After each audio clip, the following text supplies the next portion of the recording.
At the back of a noisy classroom in a small Filipino town sat a girl everyone laughed at, a girl teachers barely noticed and classmates openly mocked whenever she opened her mouth to sing.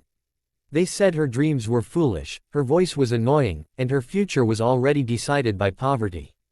But one day, when she finally sang in front of the world, her voice didn't just silence the room, it shocked everyone who had ever doubted her. Before we begin this unbelievable story of pain, courage, and redemption, make sure you subscribe to the channel so you never miss stories that prove miracles still happen. Her name was Althea Cruz, and she was born in a coastal barangay where the houses leaned toward the sea as if they were tired of standing. Her father had been a fisherman, strong and cheerful, until a storm swallowed his boat and never returned him. Her mother washed clothes for wealthier families, her hands always smelling of soap and salt, her back permanently bent long before old age should have claimed it. From the time Althea could walk, she understood one thing clearly: life was not gentle to people like them. Althea discovered singing before she learned how to read. While her mother scrubbed clothes by the shore, Althea would hum to herself, copying melodies she heard from old radios and passing jeepneys. The ocean became her first audience. The wind carried her voice away, and for a long time, that was enough. Singing made her feel less hungry, less afraid, less invisible. It made her feel like she mattered. School, however, taught her the opposite. Her public school was overcrowded, noisy, and unforgiving. The children who came from slightly better homes wore cleaner uniforms and spoke louder, as if confidence itself was something you could buy. Althea's uniform was always faded. Her shoes were hand-me-downs with cracked soles. When the teacher asked students to sing during music class, Althea raised her hand with excitement, believing her voice was the one thing she owned fully. The first laugh cut deeper than she expected. As she sang, her voice trembling but pure, someone snorted. Then another laugh followed, then whispers, then full-blown giggles. A boy in the front mimicked her tone, stretching it into something ugly. A girl covered her mouth and whispered loudly, asking why someone so poor thought she could sing. The teacher, overwhelmed and impatient, stopped Althea halfway and told her to sit down. From that day on, Althea became the singing joke. Whenever she walked into class, someone would hum mockingly. During breaks, they would dare her to sing louder so they could laugh harder. One boy told her she sounded like a broken radio. Another said singers came from rich families, not from houses that leaked when it rained. The words stacked on her chest like stones, heavy and suffocating. At home, Althea never spoke about it. Her mother already carried enough burdens. Instead, Althea sang quietly at night, whispering songs into the darkness while holding back tears. Music became both her comfort and her secret pain. One afternoon, a school announcement changed everything. The district was holding a singing competition. The winner would perform at a regional festival and receive a small scholarship allowance. The teachers encouraged students to audition. The room buzzed with excitement. Everyone knew which students would try. The confident ones. The popular ones. The ones with private vocal lessons.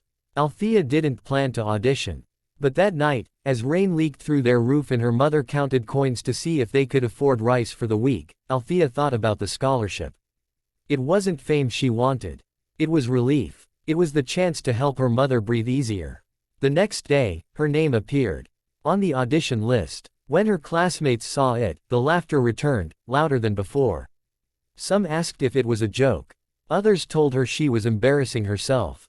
A girl she once considered a friend warned her not to humiliate herself in front of judges. Althea felt her legs shake, but she didn't remove her name. On audition day, her hands were cold. The room was filled with students warming up, stretching their voices confidently. Althea stood in the corner, clutching a crumpled piece of paper with song lyrics she had memorized long ago. When her name was called, whispers followed her to the stage. She sang anyway. Her voice cracked at first. Fear wrapped around her throat. But then she remembered the sea, her father's laughter, her mother's tired smile.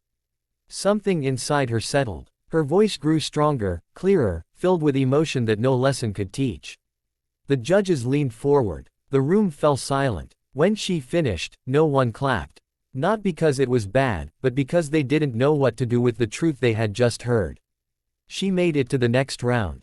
The backlash was immediate. Classmates accused her of favoritism. Rumors spread that judges felt sorry for her. Some said she was using poverty as a trick. The mocking didn't stop, but now it carried anger too. Teachers warned her to focus on academics instead of dreams. One even suggested she withdraw to avoid disappointment.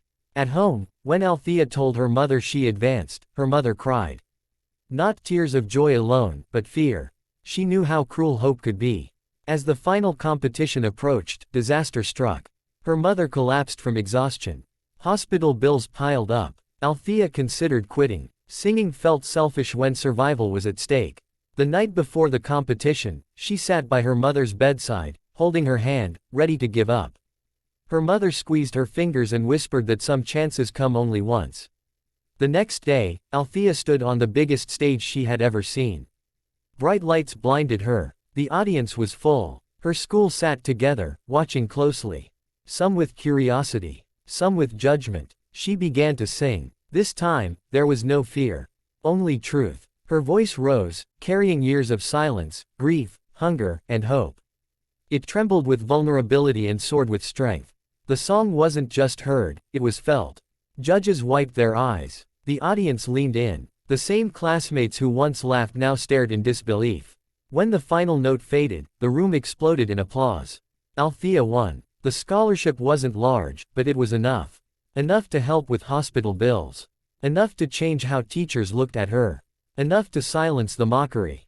News of her performance spread beyond the school, then beyond the town. A video recorded by a teacher found its way online. People around the world heard her voice.